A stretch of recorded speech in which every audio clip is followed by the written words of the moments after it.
It is one thing to adopt, in one's own mind, the idea that since the divine is doing the work, we need simply accept the idea and let things take their course. It is an entirely different thing if we actually want to accomplish the transformation needed to bring about a change in human nature based on evolutionary growth and development. There is a long debate about whether we have free will, or whether everything is determined by fate or destiny, dependent origination, or karmic consequence. The mind wants to have a simple solution that tends to be either yes or no, black or white.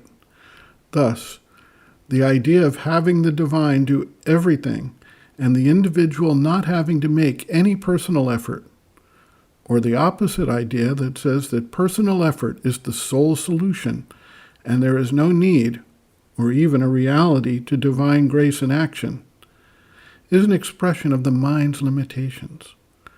There is certainly a role for personal effort, just as there is a deeper understanding of the working of the divine force or divine grace. Sri Aurobindo, in his book The Mother, clarifies this point. Quote, "But so long as the lower nature is active, the personal effort of the sadhaka remains necessary. The personal effort required is a triple labor of aspiration, rejection, and surrender. Note that a tamasic surrender, refusing to fulfill the conditions and calling on God to do everything and save one all the trouble and struggle, is a deception and does not lead to freedom and perfection." End quote. In the same text, he states, quote, "Reject the false notion that the divine power will do and is bound to do everything for you at your demand, and even though you do not satisfy the conditions laid down by the Supreme. Reject, too, the false and indolent expectation that the divine power will do even the surrender for you. The Supreme demands your surrender to her, but does not impose it. You are free at every moment, till the irrevocable transformation comes, to deny and to reject the divine, or to recall your self-giving, if you are willing to suffer the spiritual consequence. Your surrender must be self-made and free. It must be the surrender of a living being, not of an inert automaton or mechanical tool.